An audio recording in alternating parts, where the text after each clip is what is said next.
क्या important point हो सकते हैं मैथ में 30 में 30 स्कोर करने के लिए। देखिए, पढ़ते तो सही बच्चे हैं, सभी लगभग कोई किरण के बुक से बना रहा है, कोई पिनेकल से बना रहा है, तो कोई RS अग्रवाल से बना रहा है, किसी ने किसी टीचर का कोर्स लिया हुआ है, कोई क्रैश कोर्स कर रहा है।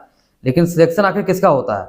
पढ़ तो सभी रहे हैं, तो सिलेक्शन उन्हीं का होता है जिनका बेसिक कंसेप्ट क्लियर होता है, वो भी एकदम चैप्टर वाइज।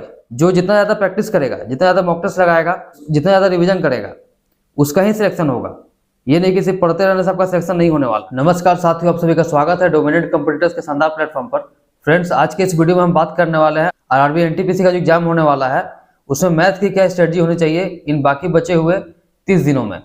अभी एग्जाम डेट तो आया नहीं है एनटीपीसी का, चाहे वो ग्रेजुएट लेवल हो या फिर अंडर ग्रेजुएट लेवल हो, लेकिन जिस प्रकार से रेलवे एग्जाम ले रही है अपने कैलेंडर के अनुसार ले रही है, जैसे पिछले कुछ वर्षों में देखा गया कि वैकेंसी आने के 3 साल 2 साल बाद एग्जाम वो लेती थी, जैसा कि आपको 18 और 19 के बहाली में देखने को मिला था। लेकिन इस बार जो एग्जाम रेलवे ले रही है वो आपको एकदम टाइमली ले रही है, बशर्ते उसमें कुछ फॉल्ट ना आया हो, जैसा कि LP CBT2 में फॉल्ट आया था तो एग्जाम उसका नहीं हो पाया। हम लोग बात करने वाले हैं कि मैथ की क्या स्ट्रेटजी होनी चाहिए इन 30 डेज में कि हम लोग 30 आउट ऑफ 30 स्कोर कर पाएँ, क्योंकि समय बहुत कम बचा हुआ है और अब आपको स्मार्ट वर्क करने से ही 30 आउट ऑफ 30 या फिर उसके नज़दीक आप पहुँच सकते हैं, क्योंकि मैथ और रीजनिंग ही ऐसे सब्जेक्ट हैं एनटीपीसी में जो आपको मैक्सिमम स्कोर करवा सकते हैं।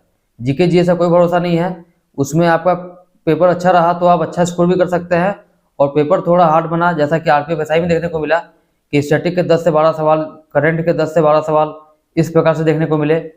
बच्चे काफ़ी कंफ्यूज हो गए थे उसमें, तो वैसा कुछ पेपर आता है तो हो सकता है कि आपका पेपर थोड़ा GS का है, उसमें स्कोर थोड़ा कम हो, इसलिए आपका जो स्कोर आपको बढ़ाना है वो मैथ रीजनिंग में ही बढ़ाना है। इसमें आप 30 आउट ऑफ 30 स्कोर कर सकते हैं। तो मैं इस मैथ की स्ट्रेटजी को 3 स्टेजेस में बताऊंगा। पहला आपका कैलकुलेशन है, दूसरा अर्थमेटिक है और तीसरा आपका एडवांस सेक्शन। फ्रेंड्स, यदि आप RRB NTPC, RRB group D, SSC CGL, CHSL या किसी भी अदर कॉम्पिटिटिव एग्जाम्स की प्रिपरेशन कर रहे हैं तो इस एग्जाम को क्रैक करने में मॉक टेस्ट और प्रीवियस ईयर क्वेश्चंस का प्रैक्टिस करना बहुत ज्यादा इंपॉर्टेंट हो जाता है। आप ऑनलाइन मॉक टेस्ट और प्रीवियस ईयर क्वेश्चंस के प्रैक्टिस के लिए टेक्स्ट बुक ऐप का यूज कर सकते हैं। टेक्स्ट बुक ऐप पर अभी सेल चल रही है जो कि 29 से 31 मार्च 2025 तक चलने वाली है। तो यदि आप इस सेल में हमारा कोड DOMC यूज करके टेक्स्ट बुक का पास प्रो लेते हैं तो आपको 1 ईयर का पास प्रो का सब्सक्रिप्शन 12% एक्स्ट्रा डिस्काउंट के साथ मात्र 351 रुपये में मिल जाएगा। यदि आपने अभी तक टेक्स्ट बुक पास प्रो का सब्सक्रिप्शन नहीं लिया है तो आप ले सकते हैं हमारा कोड DOMC यूज करके, इसमें आपको 12% एक्स्ट्रा डिस्काउंट मिल जाएगा। मॉक टेस्ट आज के समय में इसलिए जरूरी है क्योंकि जो एग्जाम आपको होने वाला है वो CBT मोड में हो रहा है, तो आप एग्जाम के लिए यूज टू हो जाएं, इसलिए आपको मॉक टेस्ट और प्रीवियस क्वेश्चन का जो प्रैक्टिस है वो आपको ऑनलाइन करना बहुत ज्यादा जरूरी है। टेक्स्ट बुक ऐप पर आपको sectional test, full test, chapter wise test, topic test, सभी तरह के टेस्ट मिल जाते हैं और उसका बेहतरीन तरीके से एनालिसिस मिल जाता है कि आपका स्ट्रॉन्ग और वीक सेक्शन कौन कौन सा है, तो आप अपने वीक सेक्शन पर काम करके सफलता पा सकते हैं। मैं इसका लिंक डिस्क्रिप्शन में डाल दे रहा हूँ, वहां से क्लिक करके आप इस ऑफर का लाभ उठा सकते हैं। साथ ही कमेंट सेक्शन में भी इसका लिंक दिया हुआ रहेगा, और आपको लेने में कोई परेशानी होती है पास प्रो तो आप कमेंट कीजिएगा। कैलकुलेशन की बात करें तो आपका डेली प्रैक्टिस में होना चाहिए, ये आपको daily 30 minute to 45 minutes practice करना है। क्या? तो इसमें आपको टेबल जो है 1 to 30 याद कर लेना है, एकदम आपके टिप पे होना चाहिए। वहीं बात करें स्क्वायर्स आपको याद कर लेना है 1 to 50, क्यूब्स आपको याद करना है 1 to 30, ये काफ़ी है, इतना आपको याद हो जाएगा तो काफ़ी है ये। फ्रैक्शन टू परसेंटेज वैल्यूज जिस प्रकार से होता है ना, 1/2 का 50% होता है वैल्यू, 1/17 का होता है 5/15/17, इस प्रकार से।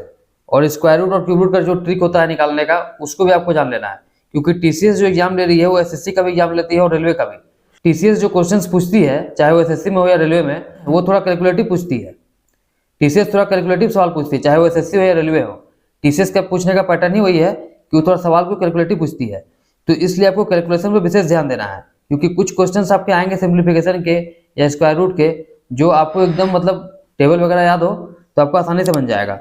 इसके साथ ही अभी कुछ एग्जाम्स में देखने को मिला है 2024 में जो एग्जाम हुए हैं रेलवे के, जैसे कि RPF SI, JEE, तो इनमें जो मैथ का सवाल आया है और उसमें मेंसुरेशन के चैप्टर से, अलजेब्रा के चैप्टर से या फिर ट्रिग्नोमेट्री के चैप्टर से कुछ सवाल जो आए हैं वो एकदम फॉर्मूला बेस्ड आए हैं, मतलब मेंसुरेशन का आपका फॉर्मूला याद है तो आप उस क्वेश्चन को कर ले जाइएगा। अब आगे बात करते हैं मैथ के सेक्शन के बारे में कि अर्थमेटिक से कितने सवाल आते हैं, एडवांस से कितने सवाल आते हैं। तो मैंने पूरा ये सिलेबस लिखा हुआ है कि किस चैप्टर से कितना वेटेज है, पूरा चैप्टर वाइज वेटेज इसमें लिखा हुआ है।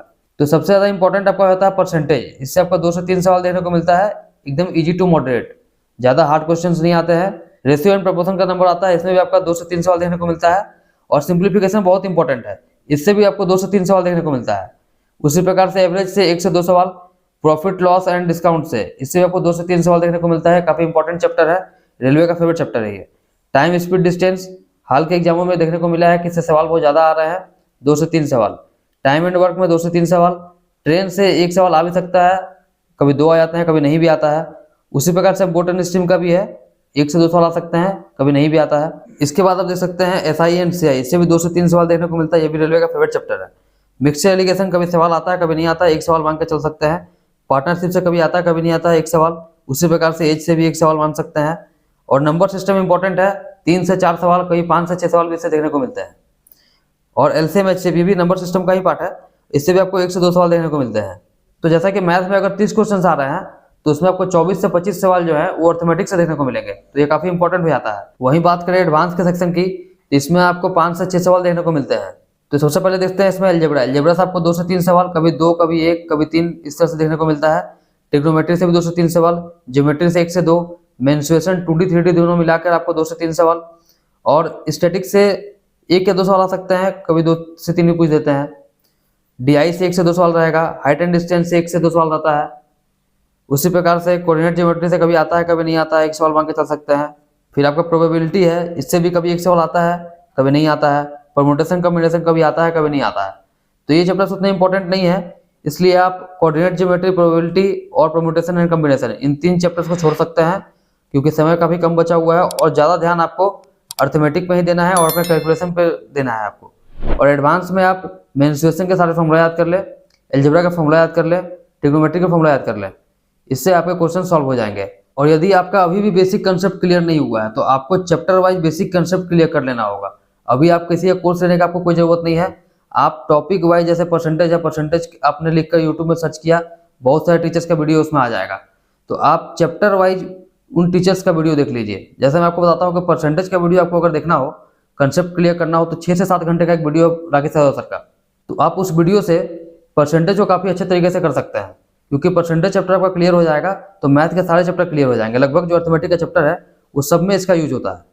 उसी प्रकार से बात करें ज्योमेट्री की, तो ज्योमेट्री आपका पवन राव सर अच्छा पढ़ाते हैं, उनका काफ़ी बेहतरीन है। वहीं मेंसुरेशन भी पवन राव सर से आप कर सकते हैं। और बाकी सभी चैप्टर्स का आप देख सकते हैं, आदित्य रंजन सर हैं, गगन प्रताप सर हैं, सभी का बेटर है, आप किसी से भी पढ़ सकते हैं। और अब बात करते हैं कुछ इंपॉर्टेंट पॉइंट्स के बारे में कि क्या इंपॉर्टेंट पॉइंट्स हो सकते हैं मैथ में 30 में 30 स्कोर करने के लिए। देखिए, पढ़ते तो सही बच्चे हैं सभी, लगभग कोई किरण के बुक से बना रहा है, कोई पिनेकल से बना रहा है, तो कोई RS अग्रवाल से बना रहा है, किसी ने किसी टीचर का कोर्स लिया हुआ है, कोई क्रैश कोर्स कर रहा है। लेकिन सिलेक्शन आखिर किसका होता है? पढ़ तो सभी रहे हैं, तो सिलेक्शन उन्हीं का होता है जिनका बेसिक कंसेप्ट क्लियर होता है, वो भी एकदम चैप्टर वाइज। जो जितना ज़्यादा प्रैक्टिस करेगा, जितना ज़्यादा मॉक टेस्ट लगाएगा, जितना ज़्यादा रिविजन करेगा, उसका ही सिलेक्शन होगा। ये नहीं कि सिर्फ पढ़ते रहने से आपका सिलेक्शन नहीं होने वाला है। तो अपने बेसिक कंसेप्ट पे आपको फोकस करना है, एकदम चैप्टर वाइज जो आपका सिलेबस है उसके अनुसार आपका पूरा कंसेप्ट क्लियर होना चाहिए।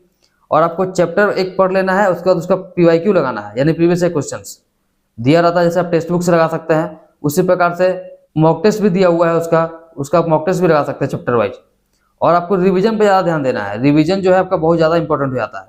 ये नहीं कि सिर्फ नई चीज़ों को पढ़ रहे हैं और रिवीजन नहीं कर रहे हैं, रिवीजन बहुत ज़्यादा इंपॉर्टेंट हो जाता है, तभी आपका मॉक में जो स्कोर बढ़ना शुरू हो जाएगा। और मॉक टेस्ट ये सबसे इंपॉर्टेंट है। अभी जो एग्जाम के लिए आपका समय कम बचा हुआ है, तो इसमें आप भले थोड़ा कम पढ़े, लेकिन मॉक टेस्ट आपने जितना पढ़ा है आप मॉक टेस्ट जरूर लगाएं। अब मॉक टेस्ट लगाने का भी 3-4 तरीका है। जैसे आप एक सेक्शनल टेस्ट लगा सकते हैं। सेक्शनल बोलने का मतलब है कि मैथ का एक अलग सेक्शन लगा लिए, रीजनिंग का अलग, GK GS का अलग। उसी प्रकार से ये आप सेक्शनल कम से कम आप 2 से 3 आप लगा सकते हैं दिन में। अब मैथ में आपको 3 से 4 घंटे का समय देना पड़ेगा। वहीं बात करें फुल टेस्ट की, तो इसमें आपको कम से कम एग्जाम के समय तक, अभी से लेकर जो 1 से 1.5 महीने का समय बचा हुआ है, आपको पर डे कम से कम 2 मॉक टेस्ट लगाना है फुल। और उसी प्रकार से आप टॉपिक वाइज और चैप्टर वाइज भी आप टेस्ट लगा सकते हैं।